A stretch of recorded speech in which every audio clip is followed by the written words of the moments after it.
Good morning, everybody, and welcome back to AL.com series of COVID-19 town halls presented by AARP of Alabama. In this 5-part series, we've brought you an expert panel each week to talk about a topic that coronavirus has impacted in our daily lives. Today, on the last show in our series, we are talking about grief and loss. Today, I am joined by Eric Higgins.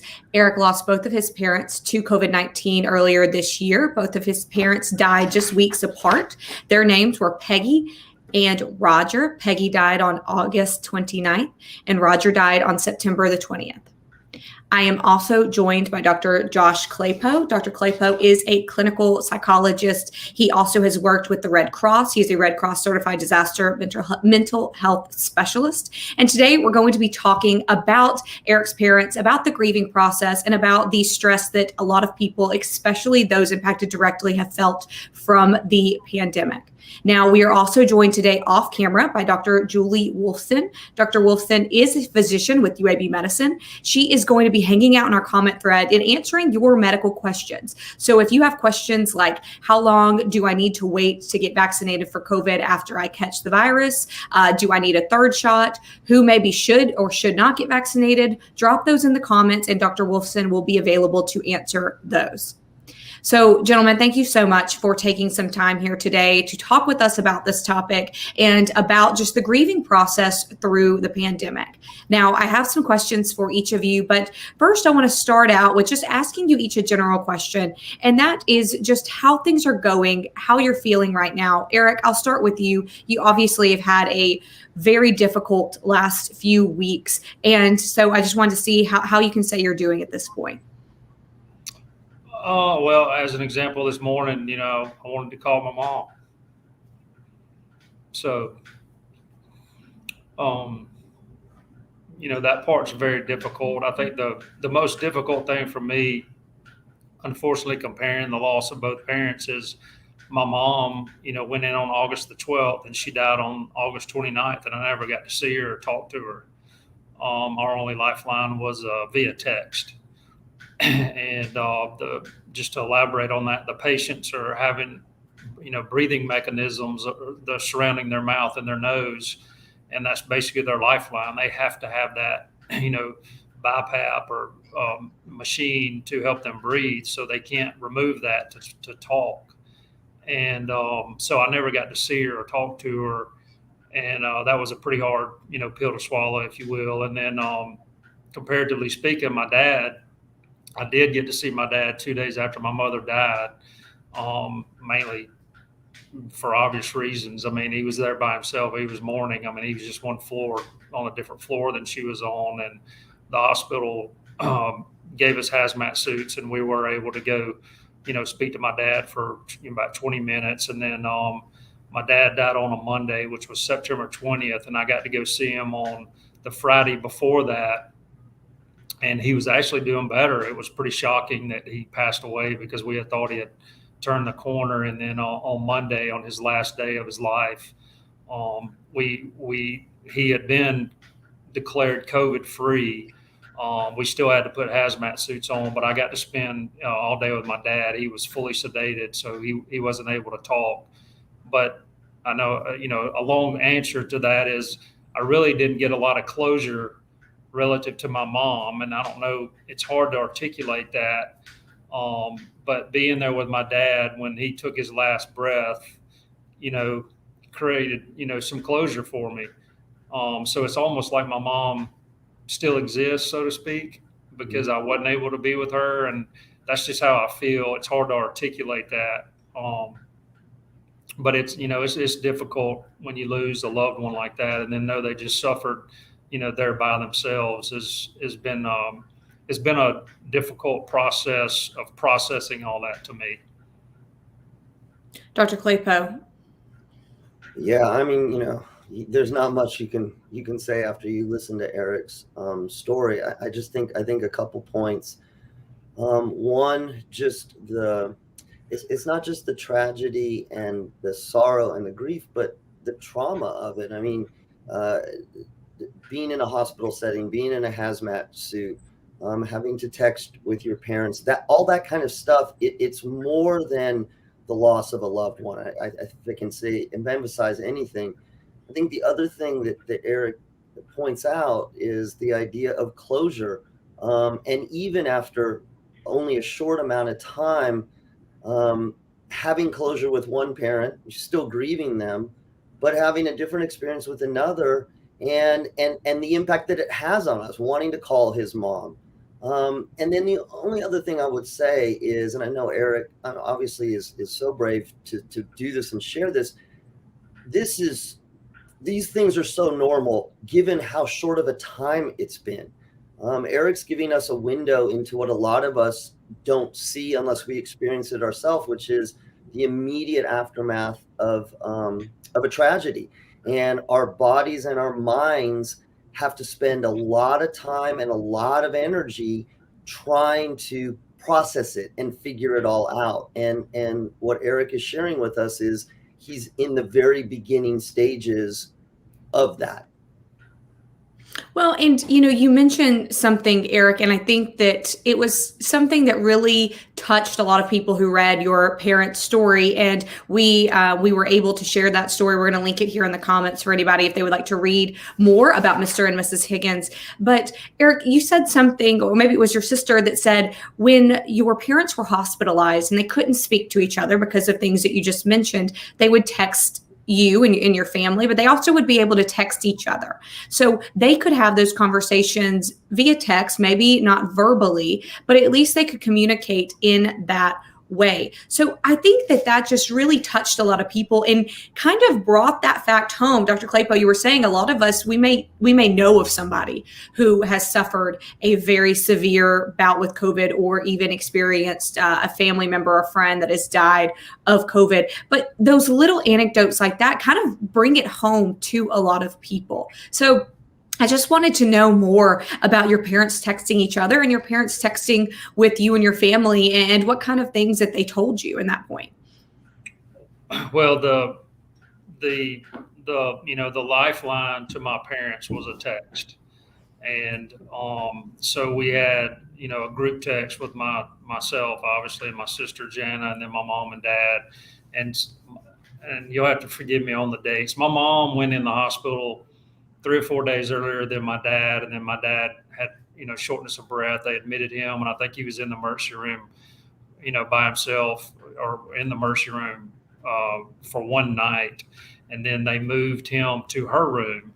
And so there was just communication between all of us, and I mean just crazy stuff. Like my mom, she would always send the grandkids every month a little spending money, so to speak. And she's texting me like, you got to go get my checkbook and you got to send the grandkids their money. And I'm like, Mom, chill out. It's okay. Like, we're going to be covered. And then, how are you and Dad doing? Well, we're just kind of sitting here looking at each other because we can't really talk. And then, as it ramped up, as my mom's health deteriorated, she got moved to, CCU.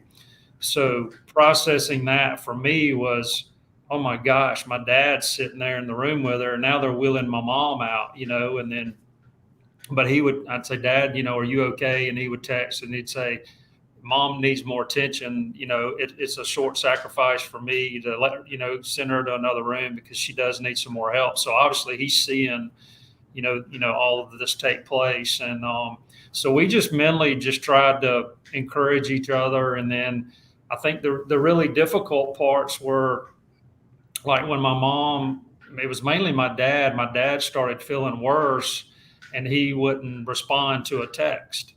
And then, so Mom would then go to a side channel and either text me and or my sister in another group text or individually, like, tell me what's going on with your dad. He's not responding to anybody, and I'm like, Mom, Dad is okay.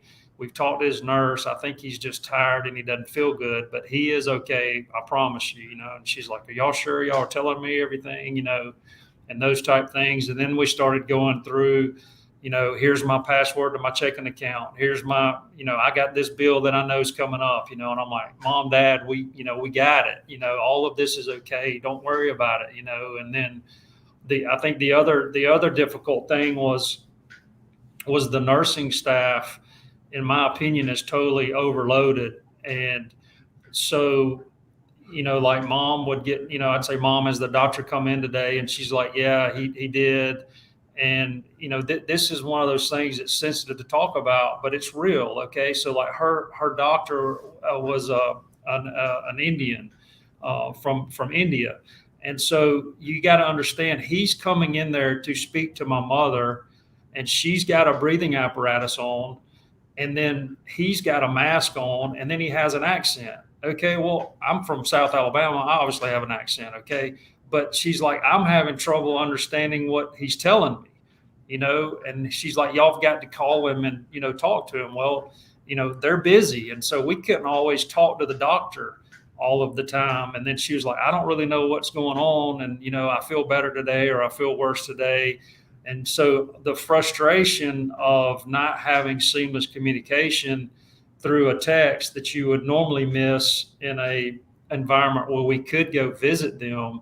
But there was a lot of stress associated with it, because my sister and I had a plan where I was trying to work some. And so she was the lead communication liaison for the family. So she was calling the respective nurse floors and getting the nurses and getting the medical updates. And we were trying to communicate to my parents, this is what they're saying, this is what they're giving you, this is what your numbers are. And then they were upset and concerned about the other. And then, like, if they were both tired and weren't, responding, they would get insecure, like, what's wrong? How come she hasn't responded? Or why hasn't your dad responded?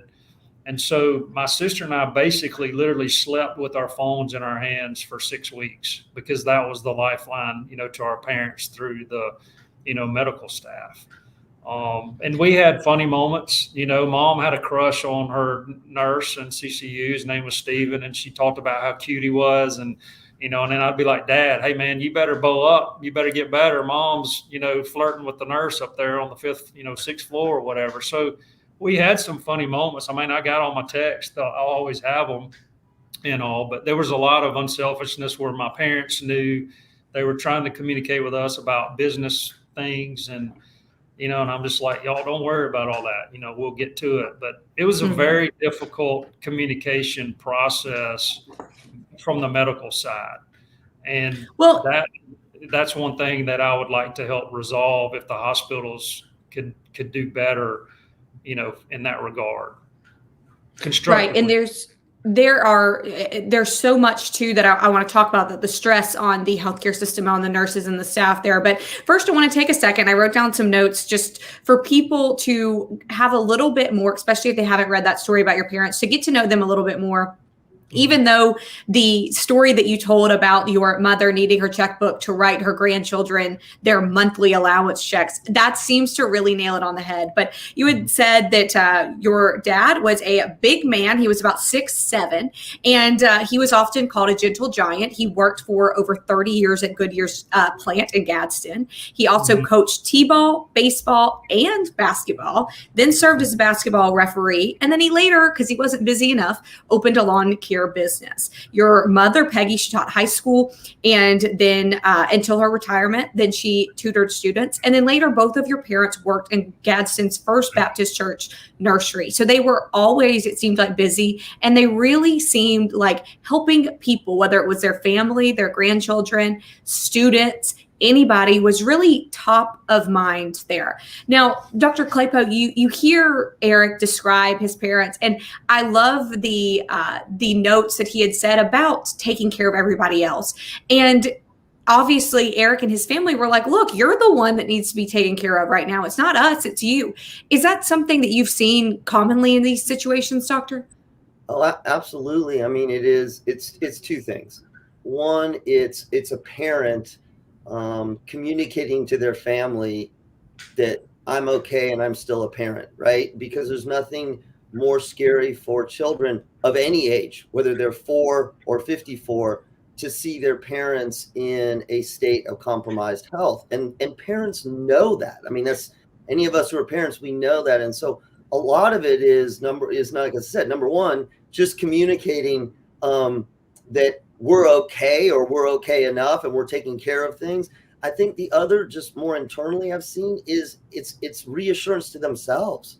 It's they're spending their entire day, whether it's struggling to breathe or medical procedures or whatever, being able to shift and say, let me get go get my checkbook. It's that touch back to reality, even as obscure as it is. And that's one of the ways that people stay engaged psychologically, as long as their bodies will let them, is they try to stay engaged to something that's real. The hospital's not real. The illness is not real. The communication is not real. Talking to your kids, even via text, that's real. And that kind of anchor helps people hang on. And when they know or they feel that their family is reassured, it makes them, the person who's suffering, feel better. Right. And that makes, when you boil it down, that makes sense. And those things are things you can control, right? You can control the communication you have with your children, with your grandchildren.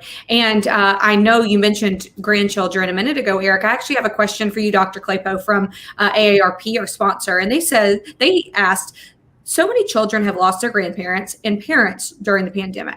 How can families help their kids deal with grief and coping? And what are signs that a child might need some extra help during this grieving process? Well, I mean, it's a good point, and I actually can tie this back to Eric's situation.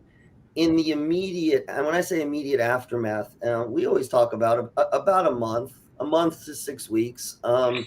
It's a time where almost anything goes. And what I mean by that is people grieve differently, children grieve differently. And it's, as long as you're not sort of harming yourself or harming somebody else, nobody needs to tell you what's right and what's wrong, even for kids.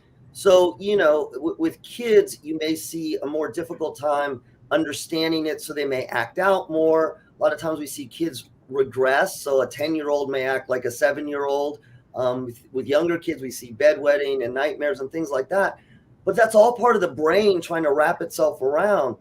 And what we're supposed to do to help people in these times is to literally just be with them. And I know that that's not very specific, but particularly for young children, it's more than anything being a calm presence, not trying to explain things, not trying to make stories that are either not true or don't make sense, but to just sort of sit there and let them know that somebody in their environment is okay, because they've just lost somebody that wasn't okay. And as much as that deals with kids, it's kind of the same thing for adults who are going through this. It's not telling Eric and his family what they should or shouldn't do. As the community and the church community, it's rallying around them, because when people are grieving, whether they're young or old, they just need to know that something in their life is stable, because their whole world has been turned upside down. That's the most important thing you can do, whether it's a child or an adult. Eric, how is your family, whether the children in your family or the adults and you and your sister, how have y'all been in this grieving process? It is a time where, like you said, you couldn't have that final goodbye, especially with your mother. It's a time where a lot of people are not comfortable doing large celebration of life or funeral gatherings. It's a time that is not normal. So you're grieving in this kind of new normal time. So how has that been for you and your family?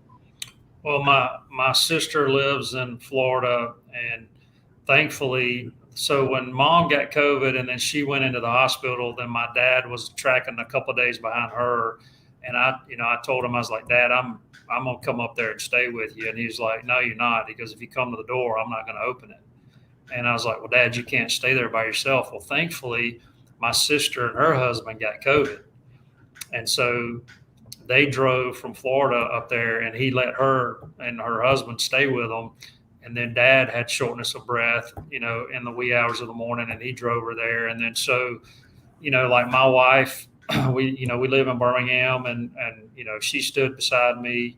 And then I have 2 boys that are in college at Alabama, and I have a niece that's in college in Illinois, and then a niece is in college in Auburn. And so my parents obviously started their family at a young age. And so they spent an acute amount of time with my kids or their grandkids. And so, they were really close. And, my boys were when my mother died, they came up from school and came home to, support me and all that. But, everybody has their own, way of grieving. I think some of it is, they're in full swing in college and sports and all of that. But my parents, they went to every one of my boys' baseball, basketball, football, lacrosse games and all that. And they know, we were telling them, y'all go to the Atlanta game, y'all have a great time, send me pictures. And, the doctor's telling us, send your parents pictures. And so all of the grandkids were acutely communicating with them via text, and the doctors were encouraging and some pictures to them, kind of what Dr. Klapow is referring to is, try to make it as human as possible. And to belabor that point, we talked about it, but the people that are in the hospital are in solitary confinement. Yes. Basically. And like, I have to lean, back to where my dad was, and not that my mom wasn't isolated, but I mean, I'm thinking, what is my dad doing? I call him at 4:00 in the morning and tell him that his wife and my mother has died. And then my dad is there by himself. And I'm just like, how is he going to make it anyway?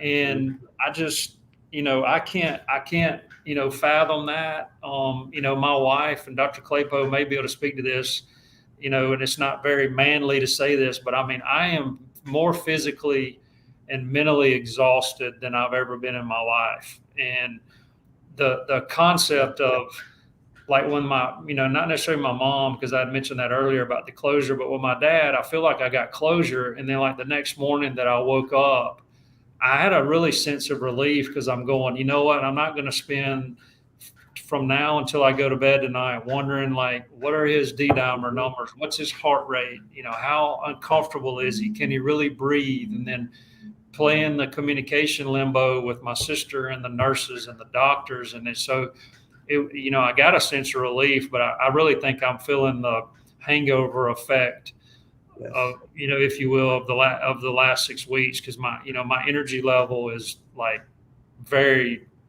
I'm very, I don't know if the word's tired, exhausted, or whatever, but we had a tremendous amount of support. Our family is close. My sister got to make joint decisions on everything we did. We were fully aligned.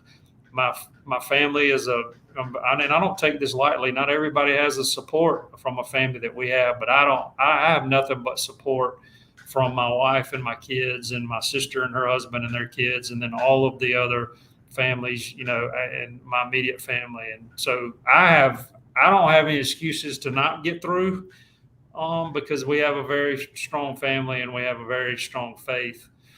And outside that, the community, which I know y'all seen the outreach, and so, but my boys, young boys are not going to say I'm hurting. Right. There's not many men that are going to say that, but I just try to touch base with them. I've gone down to Tuscaloosa every weekend to, the football game or whatever, just to see my kids for a few minutes, and just tried to make a presence. But my wife has really, she's been in there with me the whole time. Dr. Klapow, what do you have to say kind of to that reaction? So I think a couple things, and again, I am deeply appreciative of Eric sharing this. That exhaustion, if you just listen to the stress part of what he and his family were going through, forget the grieving for a minute. The logistics, the staying up all night watching your phone, having to text.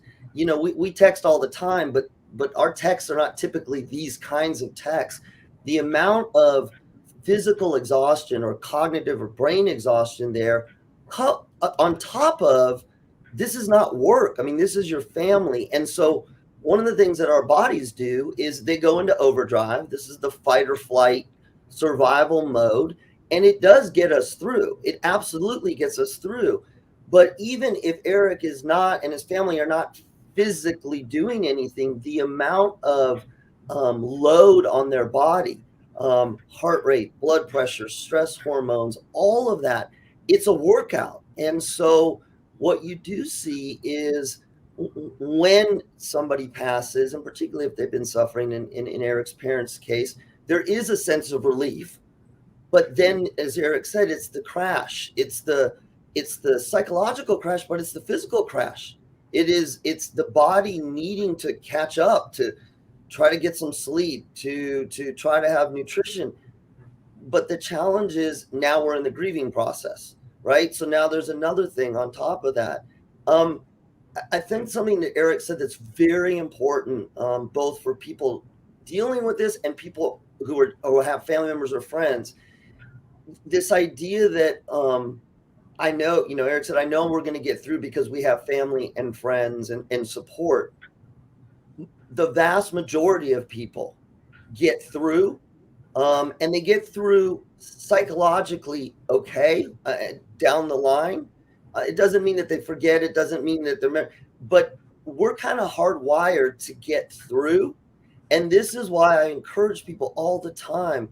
I don't care if you're a man or a woman, or if you're a young boy or not. Speak what you need.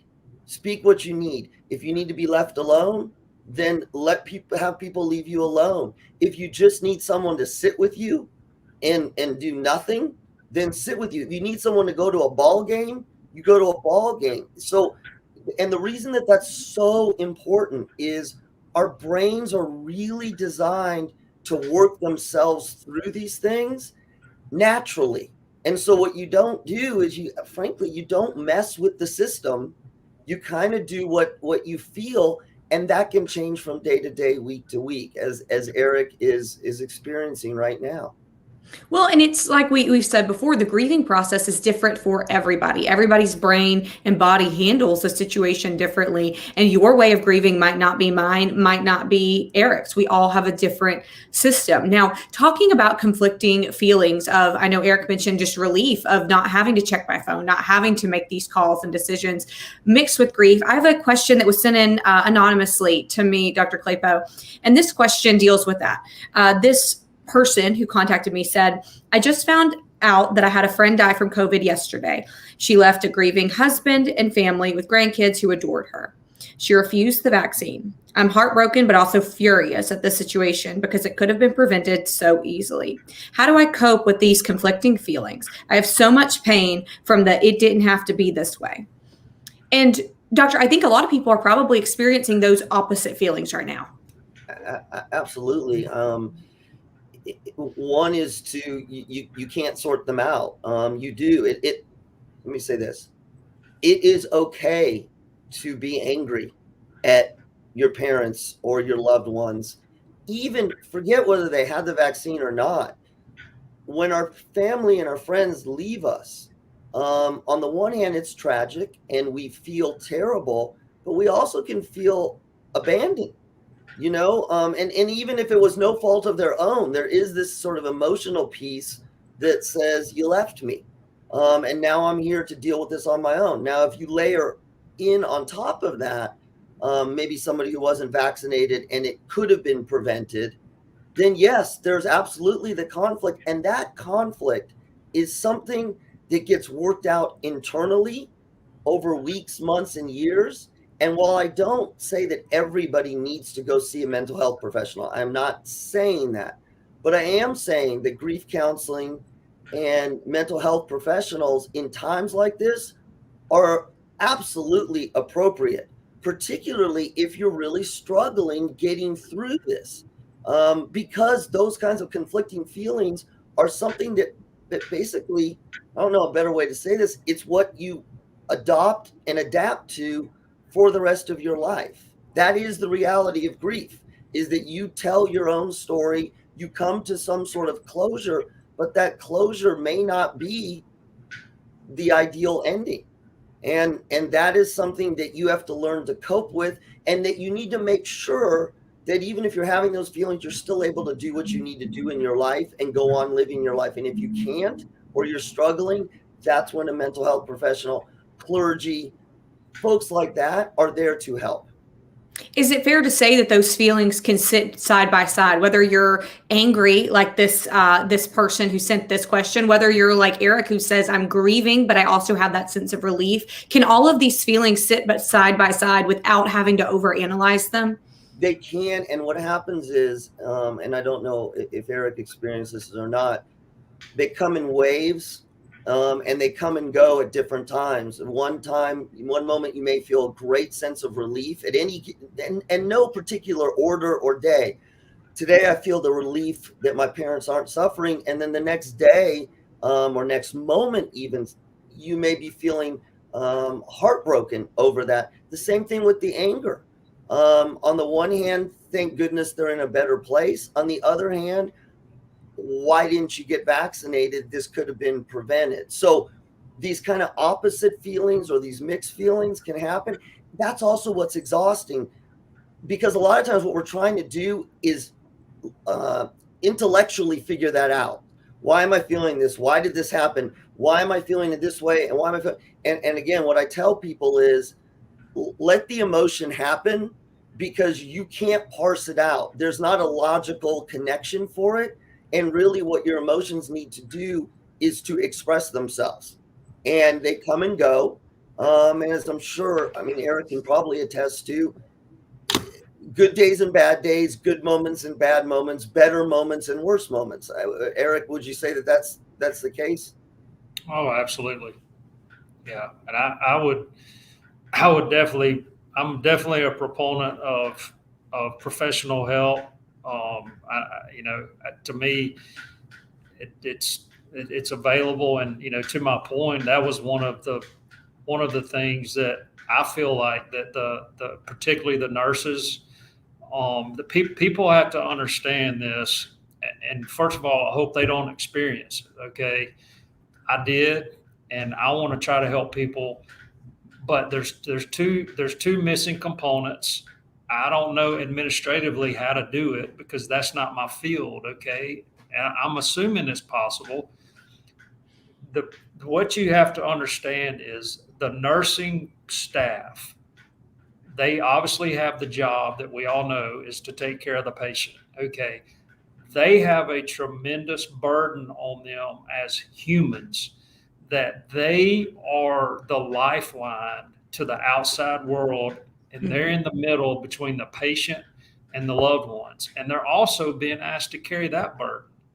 And when I got to see my dad 2 days after my mother died, he was writing on a pad. Well, my sister and I were in there with him, and he said, I want to adopt, and I can't remember her name, the nurse's name. And he goes, I want to adopt her as my new grandchild. She's the first person that has sat down with me since I've been here. Okay. And so the patients need some kind of mental social worker or whatever, but the hospital staff, they do too. And I can tell you, I can attest to this. The nurses that were taking care of my parents, they cried with us and they loved my parents, and they carry that burden. And if you don't go through this, which I hope you don't, people don't know about this. Okay. And so I want to see how can we help institute some new programs for the families that are grieving or trying to care for their parents. Hopefully they survive and get through this. But if they do, then they're going to need help, in my opinion. The patients are going to need help, but also the medical staff, because there's a huge hole in the donut in this thing. And we're going to see mental illness as a major problem. It's probably bigger than COVID, in my opinion, in the coming future. We laughed earlier about you saying that your mom had a crush on her nurse. I believe it was Steven. And we laugh about that, and it's funny and it's sweet. But at the same time, we think about how precious that interaction between she and that nurse were, and for your dad to have that nurse that he said he wanted to adopt as his grandchild, because those are the humans that they are interacting with physically. Those are the people that they can see, that even if they can't verbally talk to, they can make motions with, they can communicate with them, right? They're not doing it through the screen like they are to their family at home. So you mentioned that, and it's the toll that healthcare workers are having to play medically. They're having to do their medical jobs or just their staff jobs at the hospital, but they're also having to constantly be that person to make someone's day, be that person to cry with, to laugh with, just to sit there. And I am with you, Eric. I cannot imagine the toll that is taking on healthcare workers to not just do with your parents, to do with every patient every day.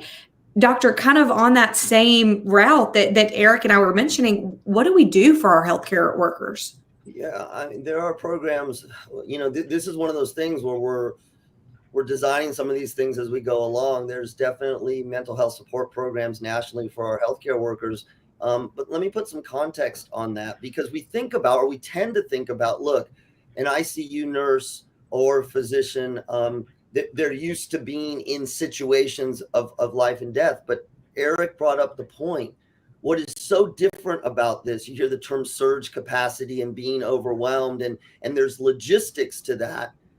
But the amount of death and serious illness that our healthcare professionals are facing, they're trained professionals, but they have not experienced this before. And so even the finest of the finest get to a point where psychologically it is too much. Not necessarily that they can't do their job, but to Eric's point, they wear down. We are seeing nurses and physicians who are having to take time off. We're seeing hospitals that are, and we do this in emergency situations or disaster situations, which this is, that are making nurses and docs go home, take some rest right now. And Eric brings up a really good point. This is not a sort of a doomsday kind of statement.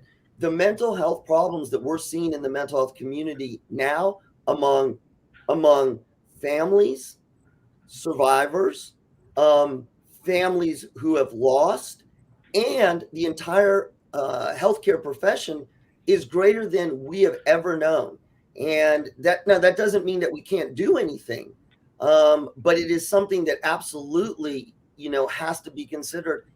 I always think of it this way: life and death is always first priority, and then when that sort of gets settled out, that next place is, how are people doing psychologically and emotionally? And situations like this are more than people are used to handling. And I'm really I'm happy Eric brought that out, because that lifeline that our healthcare providers are having to do is a task above and beyond what they've ever trained for and what they're used to doing. Well, and like we said, this healthcare worker is the only human interaction sometimes. So not only are they being the medical professional, or whether they are cleaning the room, whether they are a tech, et cetera, they're not only doing their professional job, they are being the daughter, the granddaughter, the boyfriend, the girlfriend, et cetera. Now, Eric, I read something about your parents that it made me smile, and it also made me heartbroken at the same time. Was that a nurse, and I believe it was with your mother, was so close with her and brought her grits one day, and he came back and she was no longer with us at that point. But that seems to really speak to the relationship that your parents had with these nurses, and I imagine that these nurses have with a lot of their patients. Well, there's no doubt it was Stephen. And my mom was a very selfless person, and my mom never asked for anything. And if she did, I'm like, well, I'm doing that, because my mom never asked me to do anything. So for her to ask him to bring her some grits was monumental.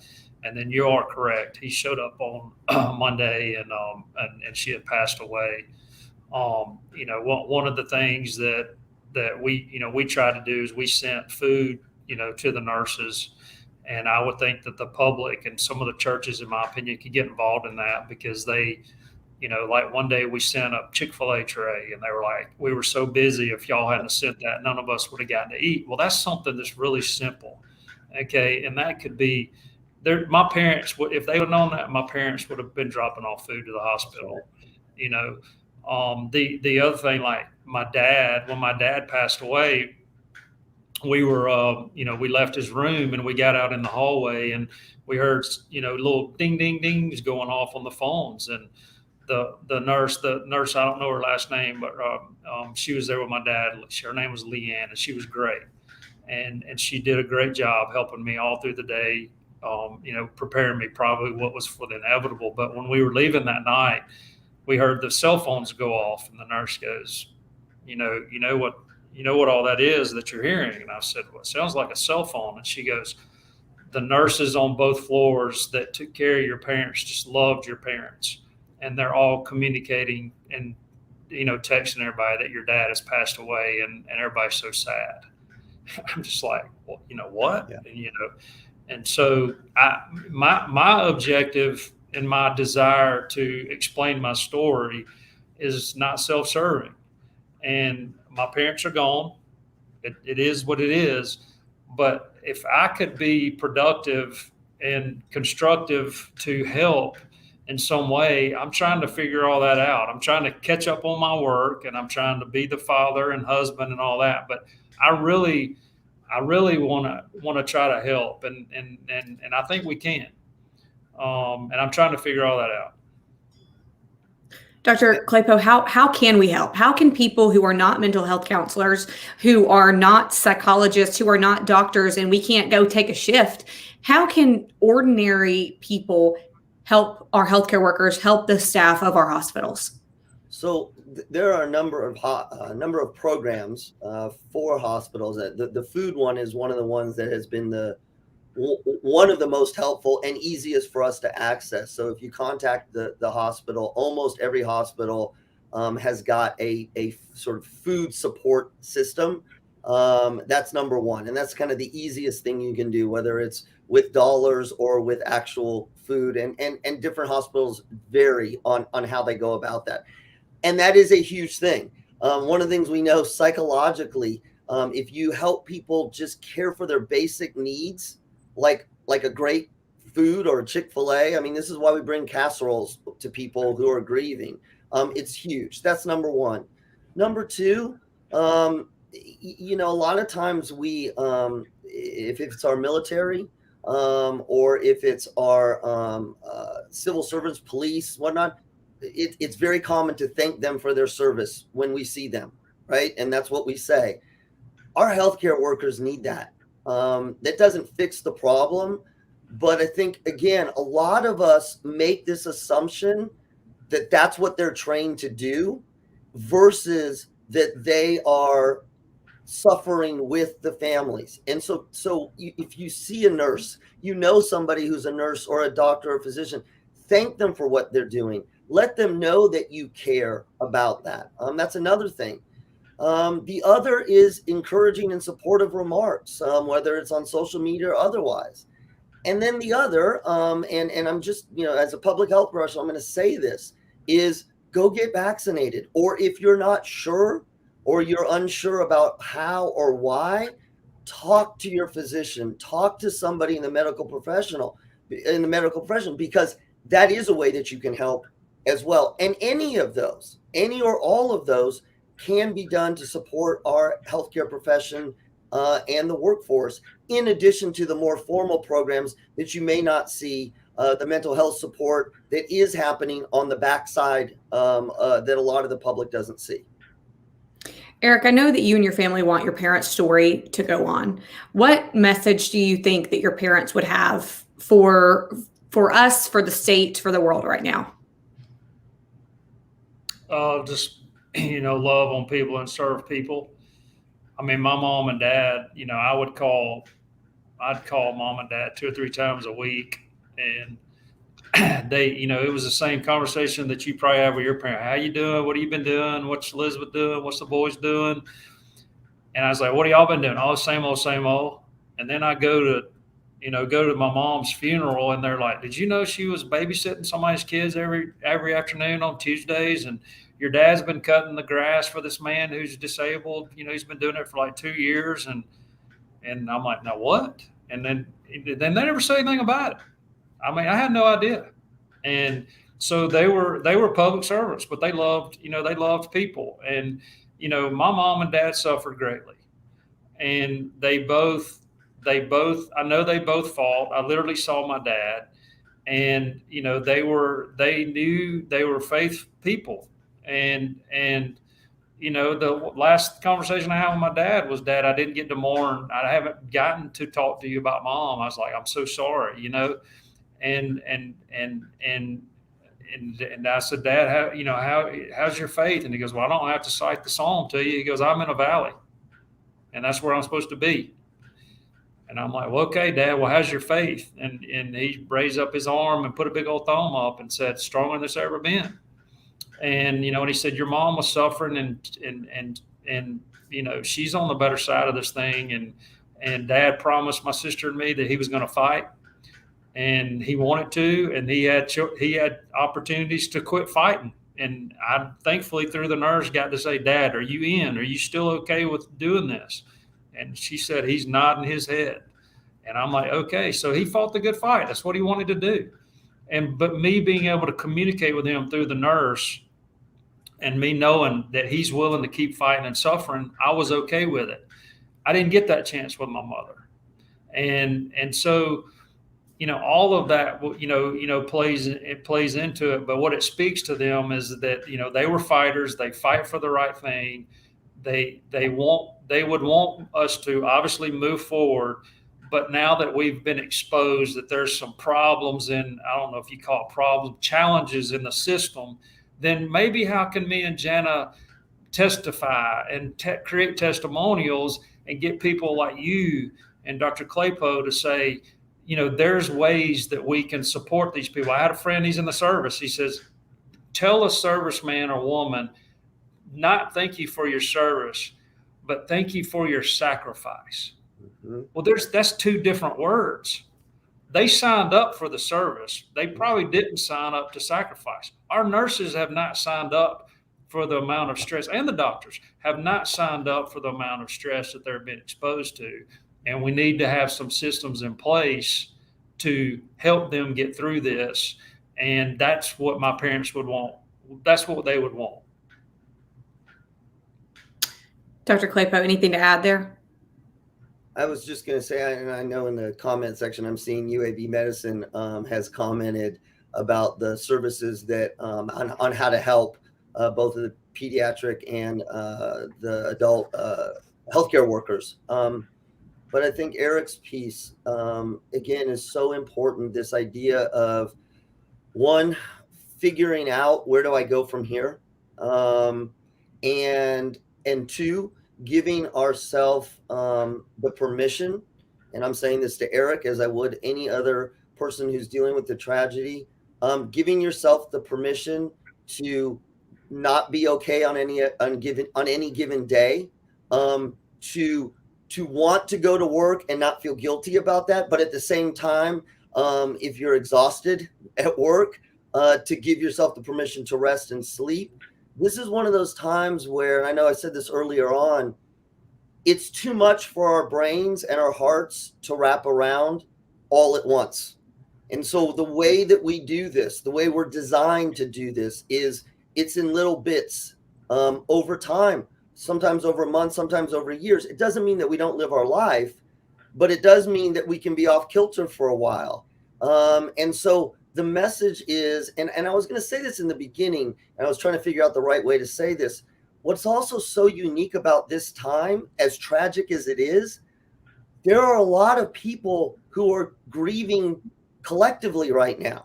I mean, we see family members lose tragically loved ones, but we don't see it, thousands of them or hundreds of them all at once. And so, whether this is a message to Eric and his family or any family, there are groups of people out there who have gone through what you've gone through. That doesn't mean that you have to join a group, but definitely know that your story, albeit unique, is the story of other people as well. And that's how we can support one another. By sharing in, again, this collective grief, this collective stress, even if you haven't lost somebody near to you, the stress that the world has been under in the last 2 years. Eric Higgins, Dr. Josh Klapow, thank you both so much for today. Eric, for sharing your story with us, sharing your parents' story and those memories there. Dr. Klapow, for sharing your advice here and some other ways too that we can really get through this. Now we will find, I know again, UAB has left some information here on how to help in their medical facilities. We will find some other information on how to help other medical facilities. We will have that for you on AL.com. And again, gentlemen, both, thank you so much. Everybody watching, thank you for tuning in to our COVID-19 Town Hall series presented by AARP of Alabama.